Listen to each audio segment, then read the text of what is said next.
ভারতীয় সংস্কৃতি বাংলাদেশের মাথা চাড়া দিয়ে উঠছে। ওসমান হাদি যদি বেঁচে থাকে, এই সংস্কৃতির নাম নিশানাও থাকবে না। তারা এটা উপলব্ধি করতে পারছে এবং তারা আরো একটা জিনিস উপলব্ধি করছে যে বাংলাদেশে যারা রাজনীতি করে, ভারতের দাবিদারি করে, দিল্লির দাবিদারি করে এবং ক্ষমতায় আসতে চায়, ওসমান হাদি থাকলে তারা ক্ষমতায় আসতে পারবে না এবং সংসদীকে চুরিও করতে পারবে না।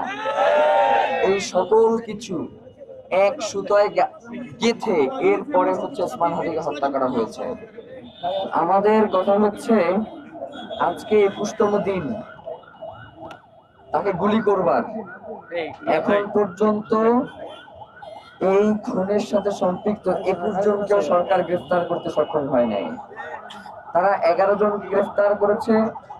বাপ, মা, বোন, ভাই, মানে খুনের সাথে সম্পৃক্ত এমন একজনকে তারা গ্রেফতার করতে সক্ষম হয় নাই। এমনকি তাদের এই গ্রেফতারের ব্যাপারে কোনো সদিচ্ছা আছে বলেও আমাদের কাছে মনে হয় না। মানে যদি তাদের সদিচ্ছাই থাকতো, তাহলে ডিএমপি কমিশনার এখানে সংবাদ সম্মেলন করে বলে যে ওসমান হাদির খুনের সাথে জড়িত দুইজনের মেঘালয় পুলিশ গ্রেফতার করছে।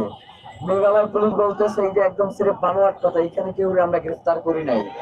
তার মানে হইল যেটা, যে তারা চায় যে ওসমান হাদিরে যারা খুন করছে এই ঘটনাটারে বিভিন্ন ভাবে ব্যাখ্যা করে যাতে জনগণকে বিভ্রান্ত করা যায়। এখন তার একটাই তাদের মোটিভ, যে জনগণকে কোন পদ্ধতিতে বিভ্রান্ত করা যায়। কিন্তু যেখানে যে জনগণ এখানে বৈশা রয়েছে জুমার নামাজ পড়ে না খাইয়া, এই জনগণকে আপনি বিভ্রান্ত করে ফেলবেন। এই জনগণকে বিভ্রান্ত হওয়ার জন্য এখানে বসে আছে। ভাইয়ের আমাদের কথা খুব পরিষ্কার, আমাদের কোনো লুকোচুরি নাই। যেমন আজকে এখানে বসবো, আপনাদের কাউরে বলছি? কাউরে তো বলি নাই, শুধুমাত্র সকালবেলা বলছি এটা বিক্ষোভ মিছিল হইবে, এর বাইরে তো কিছু বলি নাই। তার মানে এইটা যে বাংলাদেশে আমরা ওসমান হাদির খুনের বিচারের জন্য আমরা যে আন্দোলন করব, এই আন্দোলনের জন্য আমরা কারে প্রস্তুতি হওয়ার জন্য আমরা কারে বলতেছি না। মানে এই আন্দোলনের জন্য যে জনগণ যে সবসময় প্রস্তুত, এটা আপনাদের এখানে এসে দেখে যাইতে হবে। একটা কথা খুব সুস্পষ্ট ভাই, আমাদের কাছ থেকে সরকার কতদিন পর্যন্ত সময় চেয়েছে? 7 তারিখ পর্যন্ত সময় চেয়েছে না? তো আমরা তাদেরকে সময় দিছিলাম কতদিন? 30 কার্যদিবস বাইরে দিছিলাম না? আজকে সেই 30 কার্যদিবসে আমাদের আর বাকি আছে 22 দিন।